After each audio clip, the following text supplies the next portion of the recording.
Hello friends and welcome to this final video on answer की और paper 1।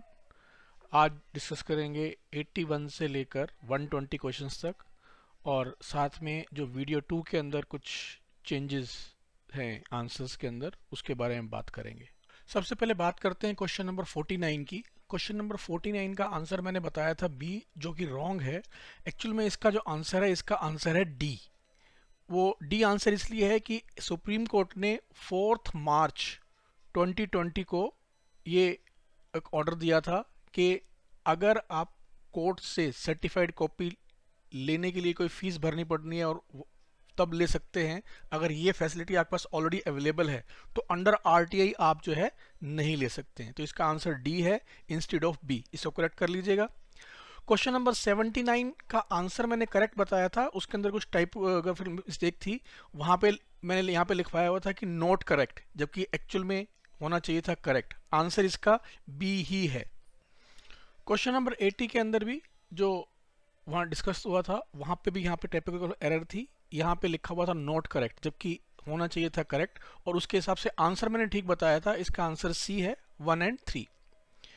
तो अब आज के क्वेश्चन स्टार्ट करते हैं क्वेश्चन नंबर 81 से। तो क्वेश्चन नंबर 81 जो है वो आपका right to member before taking oath, ये लिखा हुआ है। इसके अंदर 4 ऑप्शन गिवन है।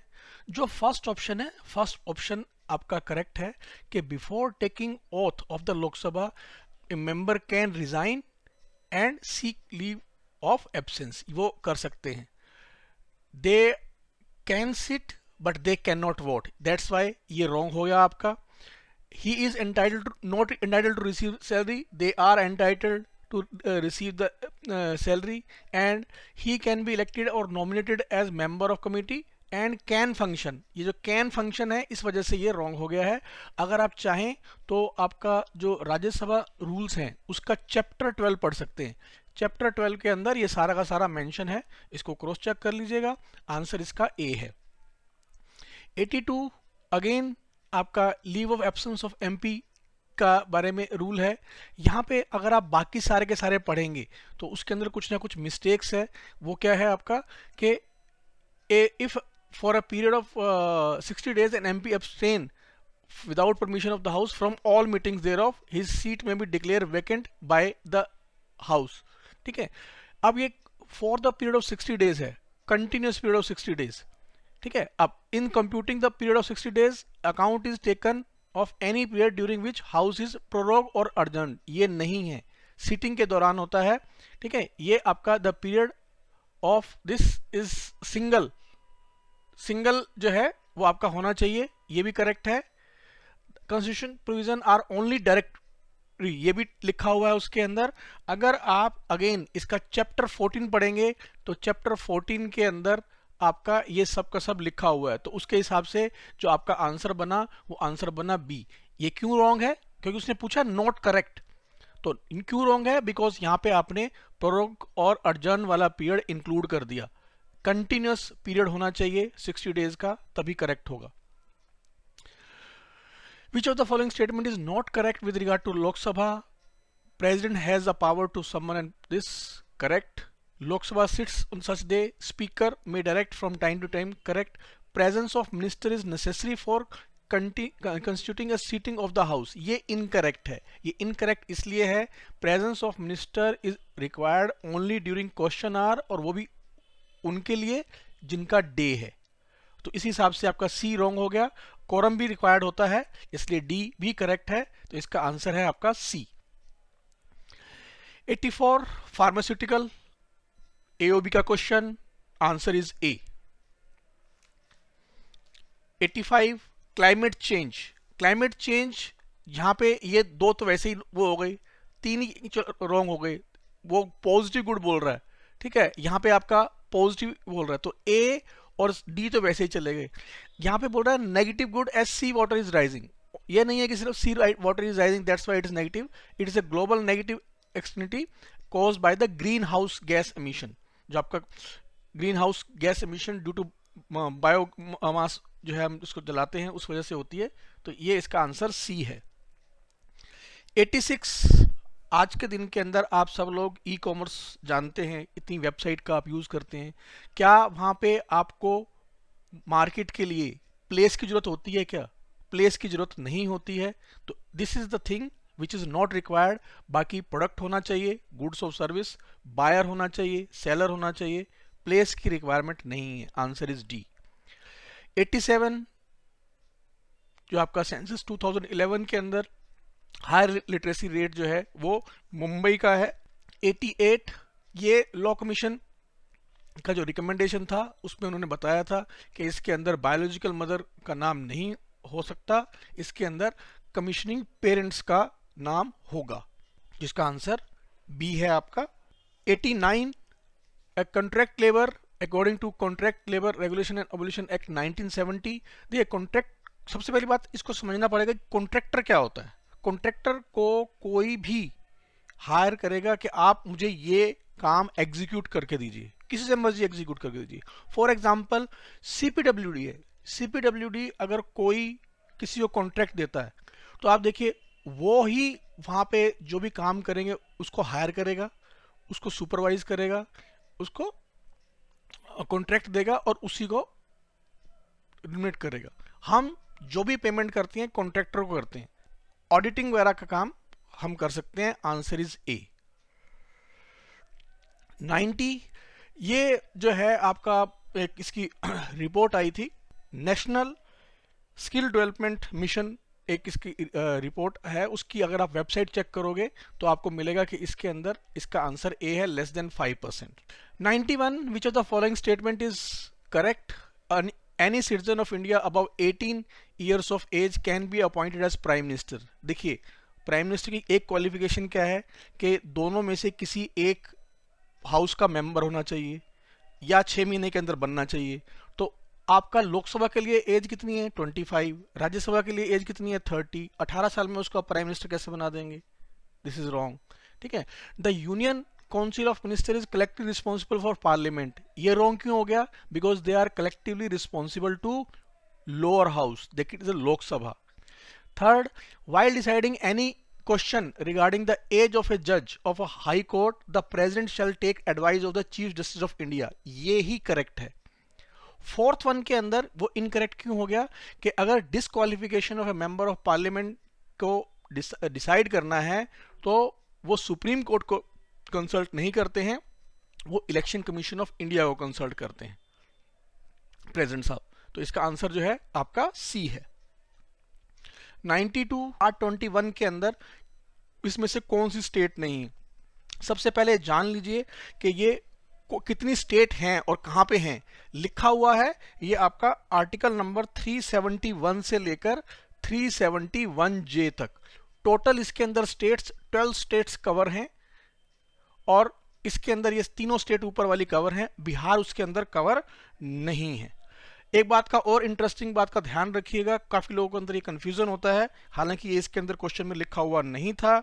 मेघालय एंड त्रिपुरा, जनरली लोग सोचते हैं कि नॉर्थ ईस्ट के लिए स्पेशल प्रोविजन होगा तो ये होंगे, लेकिन मेघालय एंड त्रिपुरा भी इसके अंदर कवर्ड नहीं है जो 12 स्टेट्स हैं। 93 जो है वो आपका प्रिवेंटिव डिटेंशन के बारे में बात कर रहा है। प्रिवेंटिव डिटेंशन आपका आर्टिकल 22 के अंदर लिखा हुआ है, तो उसके हिसाब से आपका नंबर 1 जो है वो करेक्ट है। सेकंड कि वो बेल मांग सकता है इस ग्राउंड के ऊपर कि उसको मजिस्ट्रेट के सामने नहीं पेश किया गया, it is wrong. Answer is A.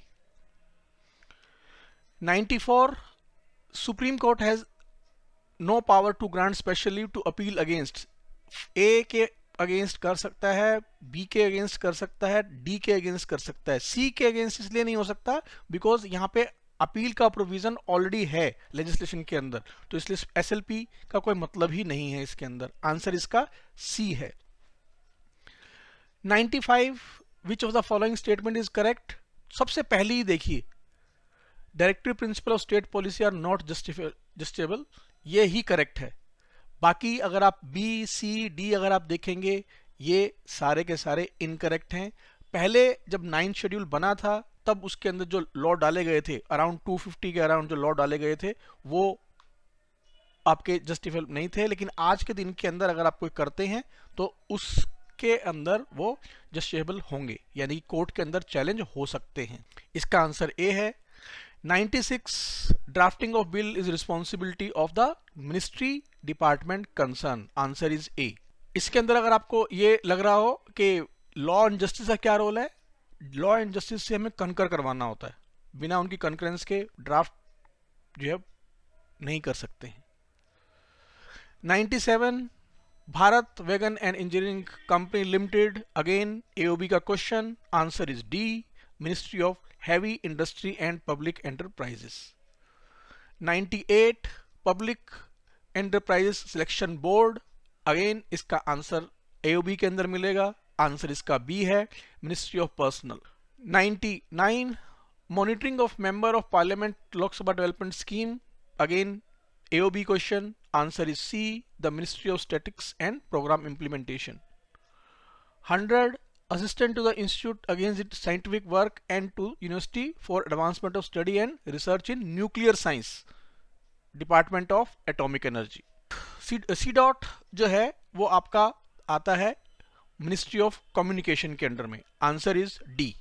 Entering into treaties and agreement with the foreign countries relating to the trade and commerce in the food grains, तो food grains की बात हो रही है, आंसर A. AOB के क्वेश्चन हैं ये सारे के सारे।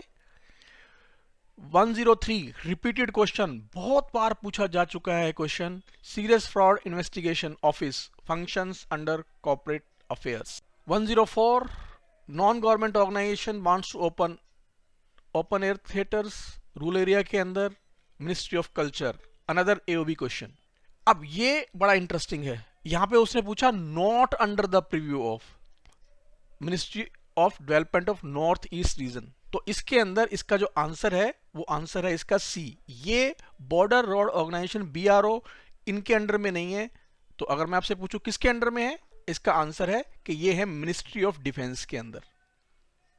ये भी बहुत बार पूछा जा चुका है क्वेश्चन, बहुत ही पॉपुलर क्वेश्चन है UPSC का।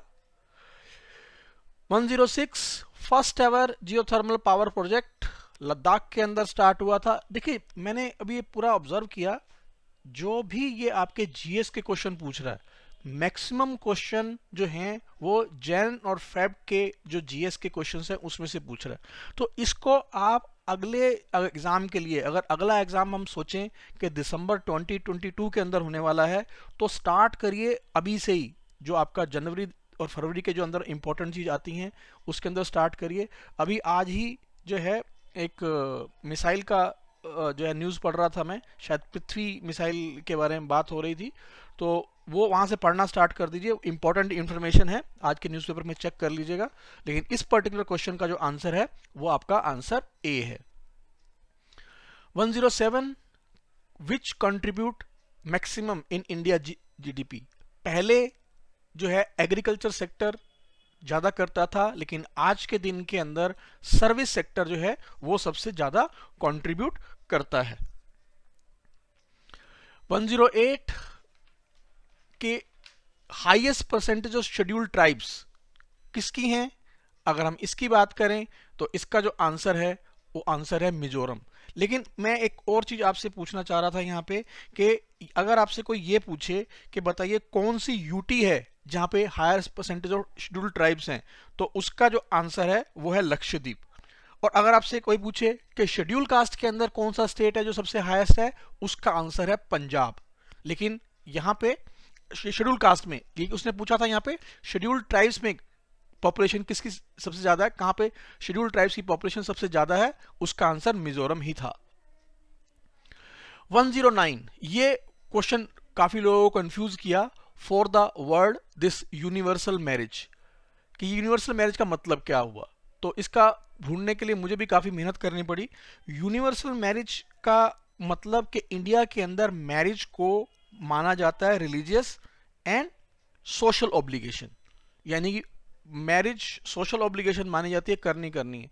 बाकी सबको ये तो आइडिया हो गया था कि नंबर 3 तो रॉन्ग है, लोग कंफ्यूजन थे कि आंसर ए होगा या सी होगा, तो सिंस ये भी करेक्ट है, this is also one of the thing, वहां पे एक्चुअल में universal marriage and early marriage लिखा हुआ है, यूनिवर्सल एंड अर्ली मैरिज, तो यूनिवर्सल एंड अर्ली मैरिज की वजह से ये आपका 4th करेक्ट है, तो इसके आंसर जो है 1, 2 एंड 4 है।